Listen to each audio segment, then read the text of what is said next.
12 वर्षों के पश्चात मिथुन राशि में देवगुरु बृहस्पति तथा दैत्य गुरु शुक्राचार्य का महायुति प्रभाव आरंभ होने वाला है। दोनों ग्रह अत्यंत विशिष्ट ग्रह हैं, जो सौम्य भी हैं, शुभ ग्रह हैं, जो आपको जीवन का समस्त सुख प्रदान करते हैं। जो गुरुदेव का कार्यकर्तव्य है वो आपको शिक्षित करने का है, आपको ज्ञानवान बनाने का है, आपको योग्य बनाकर आपको कार्य क्षेत्र दिलवाने का है, धन का लाभ कराने का है तथा समस्त मांगलिक कार्य कराने का। इसी प्रकार से शुक्राचार्य जो आपको जीवन का सर्वाधिक सुख प्रदान करते हैं, भूमि भवन वाहन का लाभ देते हैं, इस भौतिक जगत के समस्त सुखों को प्रदान करते हैं। ऐश्वर्य वैभव के साथ साथ भोग विलास के कारक भी शुक्राचार्य हैं, प्रेम आकर्षण के कारक भी शुक्राचार्य हैं। तो कुछ विषमताओं के होते हुए भी जब ये दोनों शुभ ग्रह एक साथ होते हैं तो एक महाराजयोग का निर्माण होता है, जो निश्चित रूप से समस्त राशि के जातकों को प्रभावित भी करेगा, कुछ बड़े लाभ देने वाला है। जय श्री गणेश। नमस्कार, मैं आचार्य संजय द्विवेदी। मेरे समस्त प्रबुद्ध दर्शकों का मेरे चैनल पर हार्दिक स्वागत है।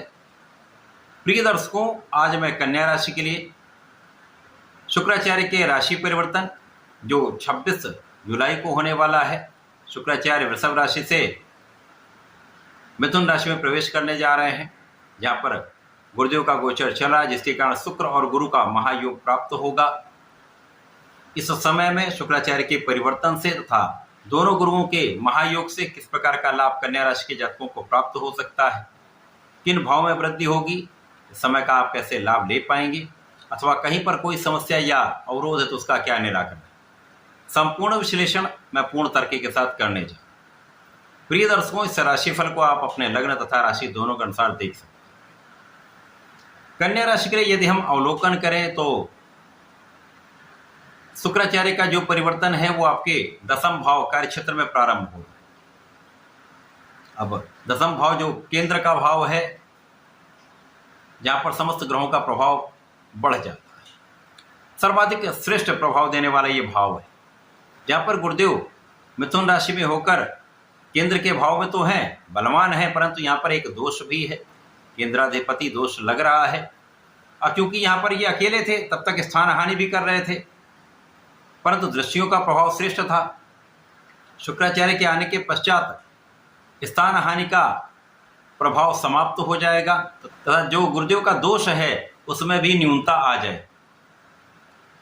अब दोनों गुरुओं का महासंयोजन आपके केंद्र के भाव दसम भाव में हो रहा है, जहां पर शंख नामक महाराजयोग बन जाएगा। अब ये राजयोग है, इसके साथ साथ गुरु शुक्र दोनों का प्रभाव आपको प्राप्त होगा, जिसके कारण ज्ञानवान, धनवान, बुद्धिमान, सुखमय जीवन आपका होने वाला है। धन की विशेष रूप से प्राप्ति होने वाली है, धन संपदा सुख संपदा का अर्जन आप करेंगे, ऐश्वर्य वैभव में वृद्धि होगी। अब ये किस प्रकार से होगा, क्योंकि यहाँ पर भाग्य के स्वामी शुक्राचार्य, गुरुदेव दो केंद्र के स्वामी, आपके सुख तथा सप्तम के स्वामी गुरुदेव बृहस्पति हैं, जहां पर अपनी ही दृष्टि का प्रभाव ये अपनी राशि पर डालेंगे तो जो ग्रह अपने राशि पर अपने भाव पर दृष्टि का प्रभाव डालता है उसके प्रभाव को कई सौ गुना बढ़ा देता है।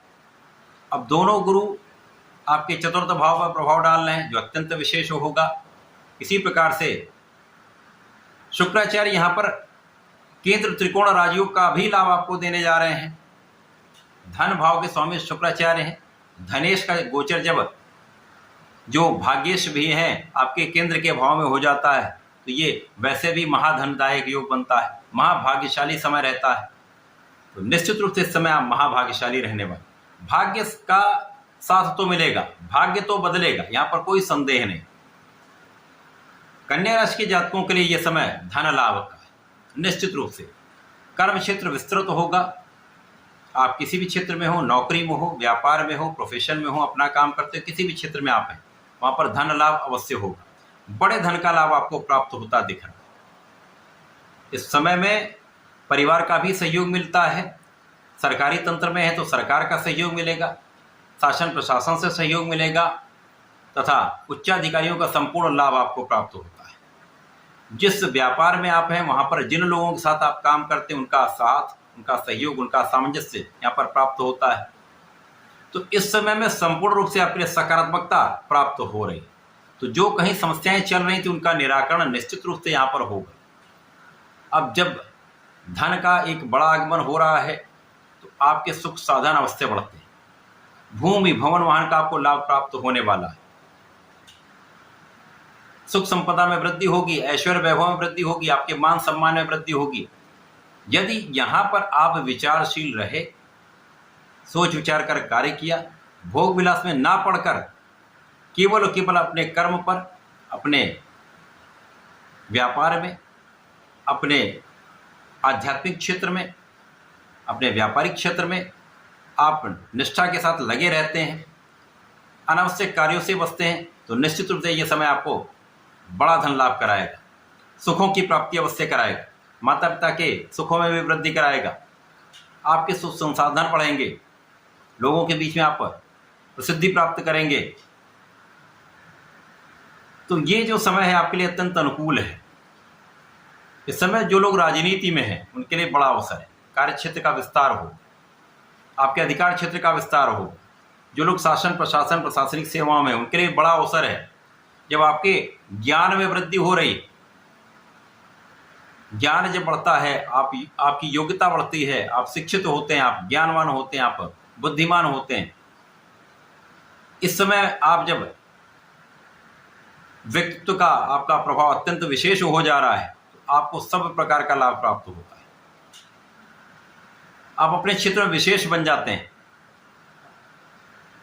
निश्चित रूप से ये समय आपके लिए अत्यंत विशेष है, क्योंकि भाग्य का साथ मिल रहा है। तो कहीं जो समस्याएं भी आती हैं, कहीं पर जो अवरोध भी आते हैं, वो भी दूर होने लगते हैं। आपका परिश्रम संपूर्ण लाभ देने लगता है।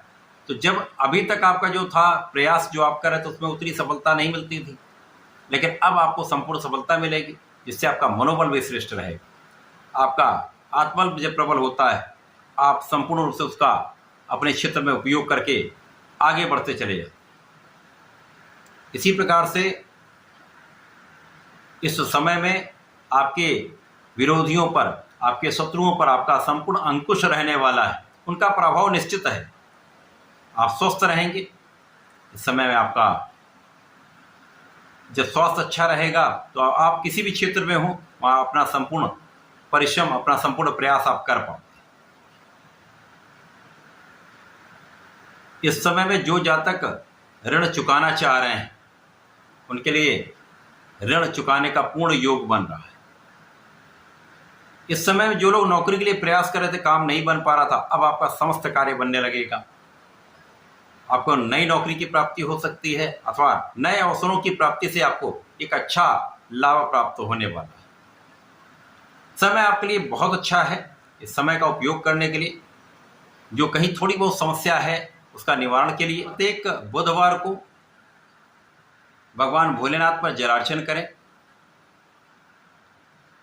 एक बेलपत्र अर्पित करें, भगवान गणपति पर दूर्वा का अर्पण करें तथा इस समय में यदि आप नमः शिवाय का पंचाक्षर मंत्र जो है यहाँ पर भगवान भोलेनाथ पर जलार्चन करते समय कर लेते हैं तो विशेष लाभ की प्राप्ति होगी, अवरोध दूर होंगे, मन का बल बढ़ जाएगा, समस्याओं का समापन होगा, लाभ वृद्धि तय है। ऐसा करके इसका लाभ लें। धन्यवाद। नमस्कार।